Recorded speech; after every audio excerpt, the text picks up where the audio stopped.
Estamos en esta fecha tan significativa, 24 de marzo, y tenemos aquí en Entrevistas 99.5 el honor, la alegría y la felicidad de tener en nuestros estudios. Él está allí en su, en su lugar digamos, en su casa, en su terruño, en Neuquén. Le damos la bienvenida a Aldo Dusdevich, periodista, escritor, político argentino, un hombre que muchos estamos siguiendo en estos tiempos. Y Aldo, bienvenido aquí a 99.5. ¿Cómo estás? Buen día. Muy buenos días, muchas gracias por la invitación y bueno, en este día tan particular poder conversar con ustedes y a través de ustedes con amigos cordobeses. Bueno, en este 24 de marzo eh, estamos nosotros los argentinos y yo diría el mundo que conoce lo que hizo la Argentina para conmemorar y reivindicar esa fecha tan trágica. Pero aunque no lo creamos, también hay muchísimos jóvenes que no conocen qué pasó ese 24 de marzo. Si te parece, Aldo, les podés contar, nos podés decir a todos qué sucedió.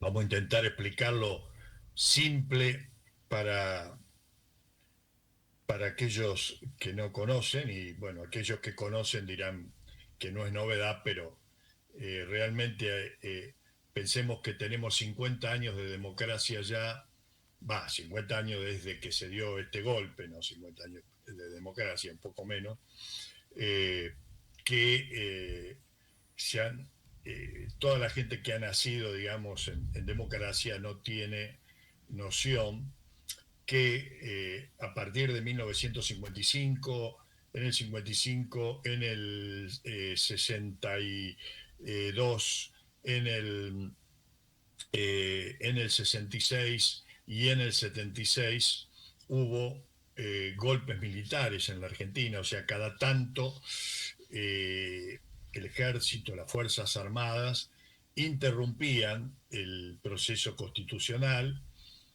con, entre comillas, el objetivo de ordenar el país, eh, normalizarlo, etcétera, etcétera, ¿no?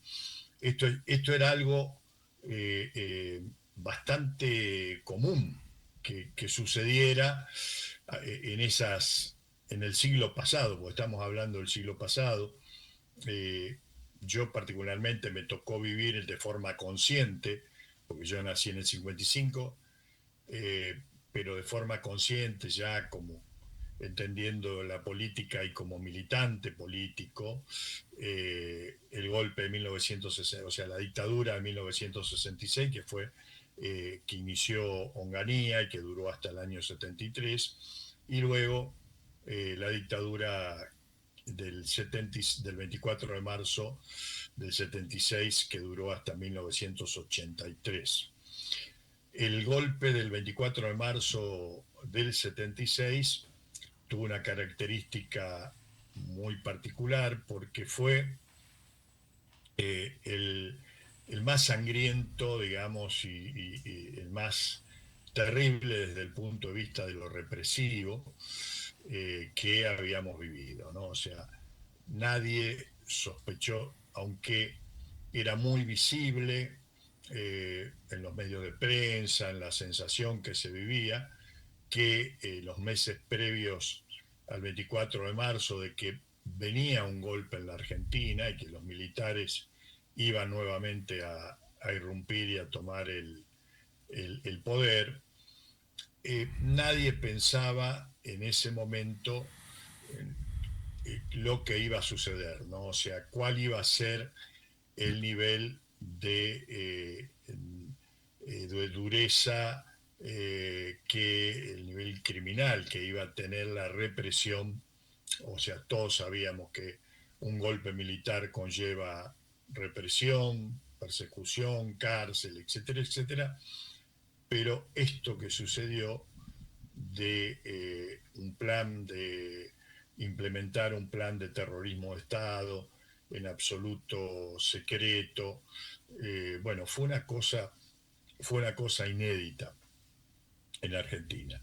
Y lo que es importante clarificar también es que este golpe se hace bajo la excusa de poner orden, combatir a la guerrilla, que estaba muy activa. Había una guerrilla de izquierda durante el gobierno constitucional y también había bandas de derecha paramilitares que Claro, asolaban las ciudades y mataban gente. En Córdoba fue el comando, un tristemente célebre Comando Libertadores de América, cometía gravísimos asesinatos a la luz del día. Todo esto fue creando un clima, pero el objetivo, digamos, último del golpe era imponer un plan económico que hasta ese momento no se había logrado estructurar en la Argentina, que era romper con una Argentina que venía, con una Argentina industrial, agroindustrial, porque claro, no, digamos, no estaba, el agro no estaba despreciado en ese modelo, que había arrancado en la década del 40, que se había fortalecido enormemente durante el gobierno del general Perón.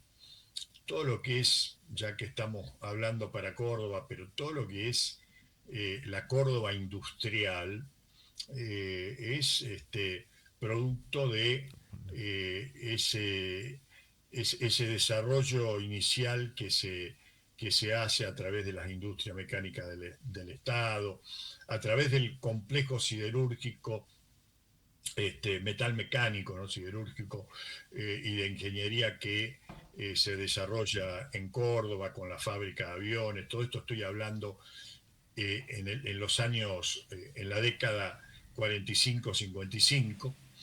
El brigadier general San Martín, un hombre que ustedes los cordobeses deberían tener sí, siempre presente. así es. El otro día veía el desarrollo que se hizo en materia aeronáutica con el Pulqui 1, el Pulqui 2, eh, todo lo que se hizo en esa época que nos ponía en uno de los primeros lugares del mundo. Bueno, todo esto que es Argentina industrial que se sostuvo a lo largo del tiempo, el golpe del 24 de marzo volvió a romper con ese esquema y a plantearse una Argentina netamente agroexportadora a partir de un proyecto absolutamente liberal cuyos ingredientes son exactamente iguales que los que plantea hoy Milei en su gobierno, ¿no? Yo digo siempre, si uno lee el discurso de Martínez Dios del 2 de abril de 1976, donde anuncia el plan económico, y yo te digo, lo leo y te digo que eso lo dijo Milei hace 15 días en Córdoba o en Rosario, me van a decir, tenés razón, sí, lo dijo Milei, eh, porque son textuales palabras, digamos, y los mismos planteos, ¿no? Venimos a terminar con décadas de estatismo socializante, decía Martínez de Oz, eh, para liberar las fuerzas productivas y vamos a bajar los aranceles, dar libertad dejar el dólar libre, mantener, terminar con los subsidios al sector industrial, terminar con los subsidios a los servicios públicos. Bueno, 12 puntos que eran la enumeración de lo mismo que Milei dijo, agregándole dos cosas incluso. Era toda liberación, ¿no? Liberación de aranceles para las importaciones, etcétera, etcétera. Todo liberaciones menos los salarios que decía y se decretaba congelamiento de salario a partir de este momento, ¿no?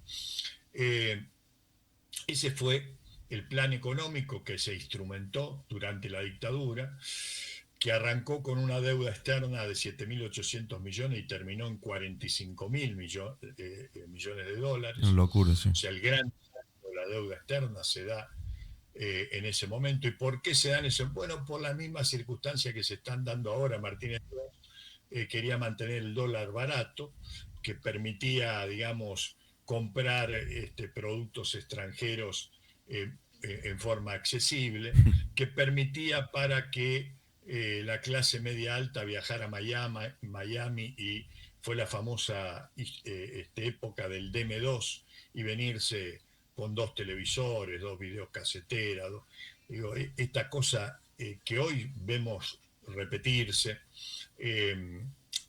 nació justamente en esa época, el quiebre de más de 20.000 empresas industriales, el cierre de estas empresas lleva aparejado 800.000 obreros despedidos, trabajadores sí. de fábricas cesantes.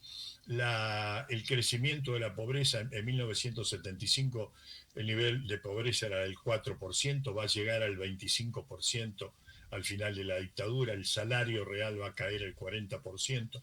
Bueno, y todo esto además se hace poniéndole una pata encima a todo lo que son las organizaciones sindicales, prohibiendo la actividad sindical y teniendo una política muy dura de represión contra todo el sector sindical, porque era lo que había que aplastar para evitar, digamos, que haya una resistencia a esta política económica.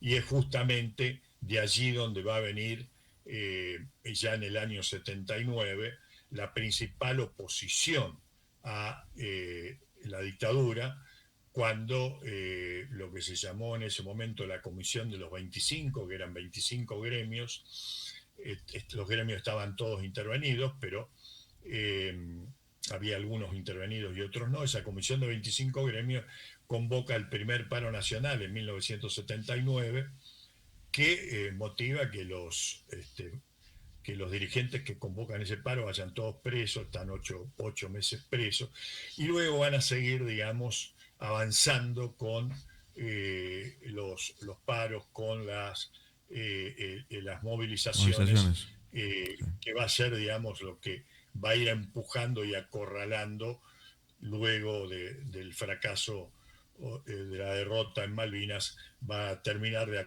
acorralar definitivamente a la dictadura militar para que den una salida electoral y en 1983 se inicie este periodo, digamos, democrático que vivimos hasta ahora. Aldo, excelente, digamos, resumen estos minutos que tenemos aquí en la radio. Te cuento una anécdota que pasó recién. Venía un productor de radio con este pañuelo que está acá, atado a la cintura, caminando por el centro de Córdoba, y dos jovencitas, dos niñas venían y le dicen, mira, dice, mirando el pañuelo, dice, no saben qué hacer para figurar, ¿no? Es decir, el nunca más. Esa es un poco una parte de esa mentalidad que se transmitió generación por generación y llegó a dos adolescentes, dos niñas, que le dicen a otro joven, mira, no saben qué hacer para figurar. Y este nunca más, y vos recién lo dijiste, es el nunca más, no solamente a la barbarie de la desaparición forzada de compatriotas, de la locura, los asesinatos, las torturas, sino el nunca más de volver a una situación de destrucción de la industria. Y ese nunca más está hoy, en este momento, destruyendo la Argentina, que vos acabas de explicar, sucedió 50 años atrás. ¿Por qué pensás, vos que viviste en esa época, que esta cuestión cultural todavía se puede repetir en un pueblo que se mantiene conociendo el pasado en una situación de indefensión? Porque esto se repitió y no se repitió hace mucho. El mismo ministro de Economía que está hoy en la Argentina es el que en el año 2015 tomó una deuda para varias generaciones. ¿Cuál es tu mirada y por qué sucede esto en forma periódica en la República Argentina? Bueno, eh, yo creo que hay un concepto de tipo general, ¿no? Los pueblos que olvidan su historia condenan No, su porvenir. Perón decía, hay que leer la historia para aprender del error ajeno, porque el error propio llega tarde y cuesta caro. Y eso sirve, digamos, eso se lo decía a la militancia, a la dirigencia política, pero eso sirve también para los pueblos, ¿no? Y yo creo que hemos tenido dificultades en contar la historia, en cómo contamos la historia. Y yo en esto digo, también soy autocrítico. No se me ocurre condenar a dos jovencitas no, adolescentes y pensar que son fascistas, no, que aman, que aplauden, digamos, el asesinato, la desaparición, etcétera, etcétera, sino eh, me lleva a reflexionar como adulto y como hombre de la militancia y de la política, eh, desde, desde, desde que tengo uso de razón, que en algo nos hemos equivocado, eh, particularmente en nuestros gobiernos. Hemos estado 16 años en el gobierno, en la transmisión de esto, ¿no? Y por ahí se hizo demasiado hincapié en algunos aspectos, por ahí se hizo un abuso del lenguaje, y cuando vos abusás del lenguaje y lo banalizás, yo suelo decir, digo, cuando los muchachos nuestros cantaban, qué sé yo, Macri, vos sos la dictadura, digo, es una banalización de la dictadura, porque si la gente veía a Macri, Macri era un papanata, este, pobre tipo, cuyo plan económico era el mismo plan económico que esto, pero era un gobierno democrático, funcionaba, o sea, había llegado por el voto popular, funcionaban las instituciones, bien, mal, como quiera, la justicia, el Congreso. Entonces, si uno dice, si le estamos diciendo a la sociedad, esto es la dictadura, y yo decía, a ver, muchacho, entonces, si Macri es la dictadura, Videla queda como un ángel, porque, a ver, Videla se cargó 30.000 personas, tiraban, no puso, hizo la perla, digamos, todo lo que nosotros conocemos en materia de lo que fue realmente la dictadura.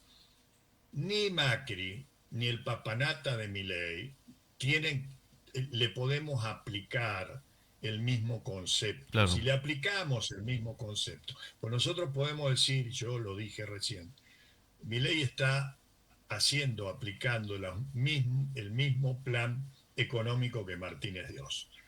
Bien, eso está, te lo estoy diciendo claramente. Pero no te estoy diciendo que este gobierno sea una dictadura igual que la de Videla, porque si no, la gente miraría para un lado y para otro y ve que no pasa nada en la Argentina, que hoy va a haber una marcha eh, de miles de personas en todos los lugares de la Argentina, y nadie va a reprimir y a tirar bombas sobre esa marcha, que por las radios, por los medios, de las redes y qué sé yo, podemos decir lo que se nos canta, y eso no tiene nada que ver con una dictadura. O sea, en una dictadura, durante la época de Videla, yo que viví la dictadura aquí en Argentina, en Neuquén, era, a ver, silencio, de trabajo a casa y de casa al trabajo, y hacer silencio, digamos, respecto de todo lo que uno había vivido en materia política antes de ese momento. Y bueno, así pasamos por lo menos 4 años, 4 o 5 años hasta el 80-81, que se empezó a abrir la actividad política y volvimos a la actividad política. Pero no es lo mismo. Entonces, yo digo que eso, por ejemplo, ha sido un error, porque hemos hecho un abuso de la palabra, represión, dictadura, hemos abusado de ese concepto y lo hemos banalizado, lo hemos bajado el El precio. precio, claro.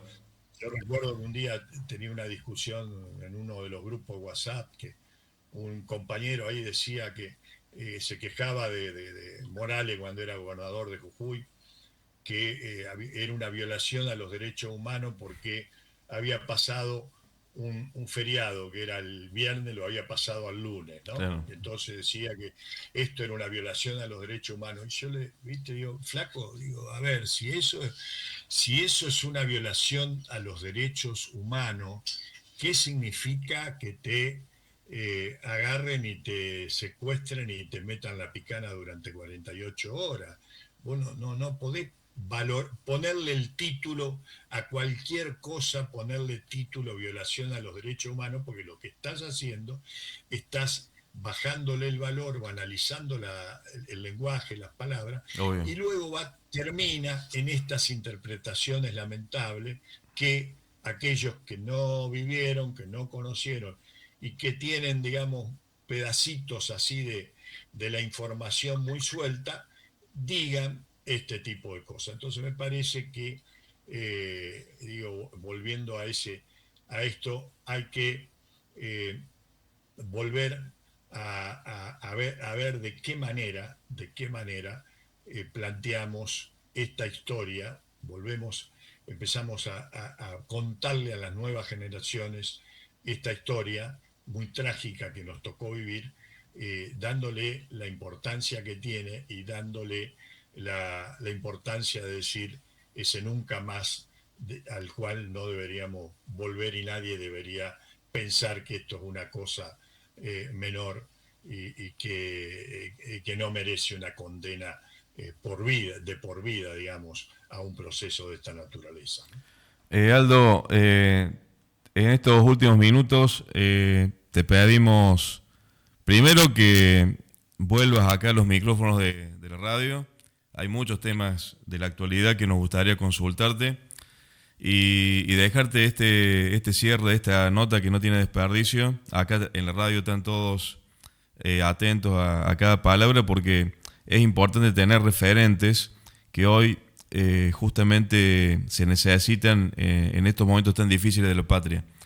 Y la pregunta es, de ahora en adelante, si en esa época no se pudo destruir el peronismo, con 18 años de proscripción y con todo lo que conocemos, en este momento, ¿qué necesita el peronismo para no volver a cometer esos errores que acabas de describir y realmente tener una patria, como decía Perón, con verdadera soberanía nacional?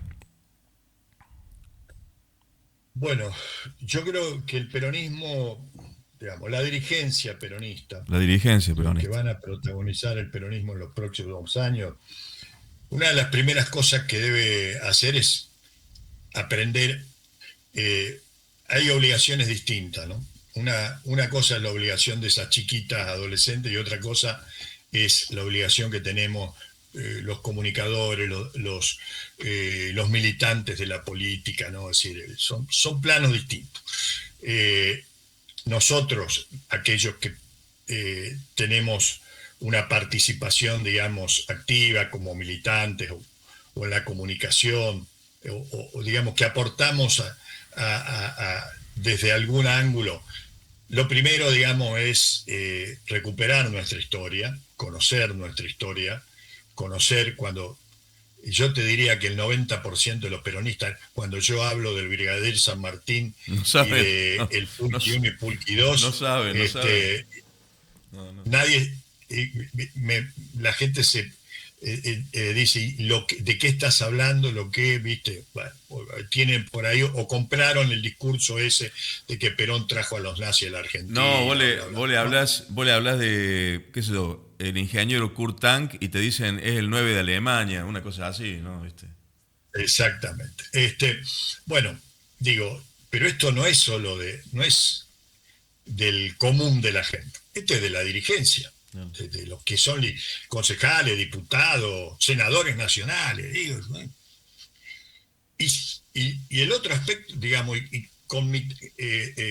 junto con eso, conocer de qué se trata nuestra doctrina, muchachos, eh, hay que leer a Perón, hay que leer la comunidad organizada, hay que leer conducción política y poder interpretar el pensamiento originario de Perón, que es un pensamiento vivo, que no está anquilosado en el tiempo y que nosotros tenemos que volver a hacer todas las mismas medidas que tomó Perón en 1945, porque era un mundo distinto, absolutamente diferente hace 80 años atrás, que no es el mundo en el cual nos toca vivir, pero el planteo de la comunidad organizada, de la humanización del capital, de la justicia social, de la conciliación de las clases, hoy hoy es un planteo hacia el cual camina el mundo,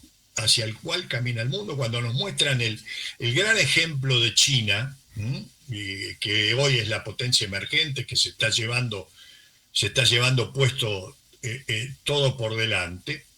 Bueno, el modelo chino tiene mucho que ver con este pensamiento original del peronismo, donde donde Pero, en China gobierna el Partido Comunista, sin embargo el capitalismo chino bueno, es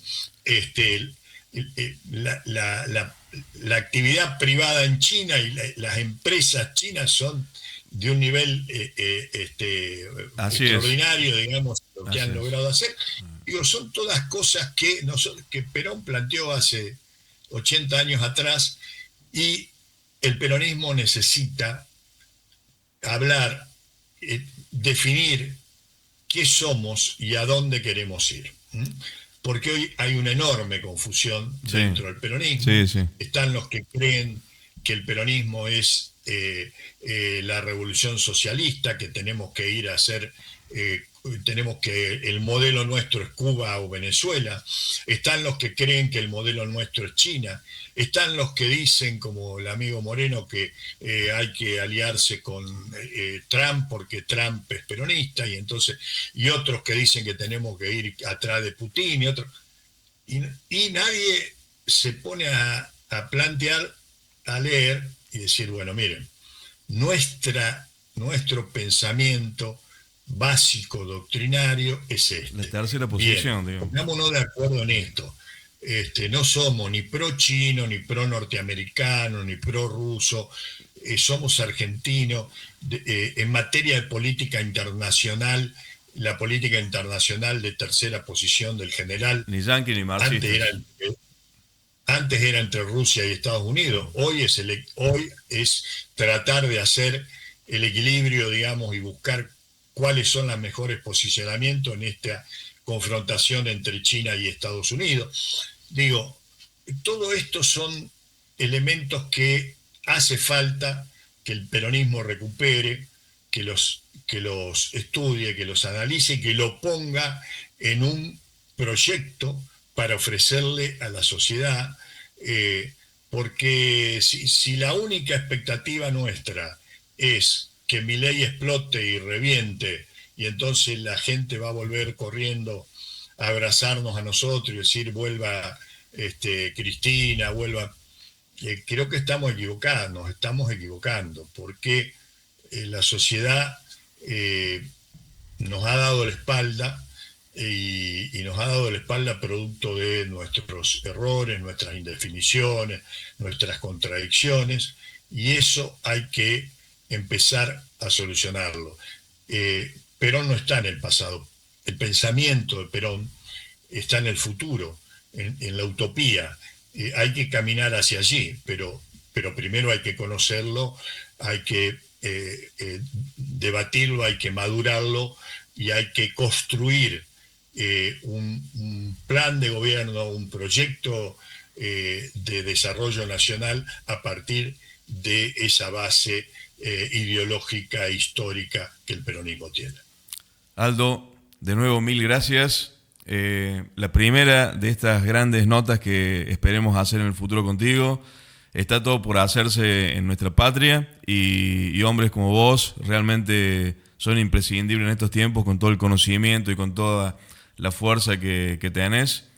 En este día tan conmemorativo para los argentinos, te enviamos un saludo muy cálido de Córdoba, de Radio Galena, y te convocamos nuevamente. Muchas gracias. Muchas gracias a ustedes, muy buenos días. Buenos días. Nosotros seguimos acá en 99.5, no se vaya. Chau, chau.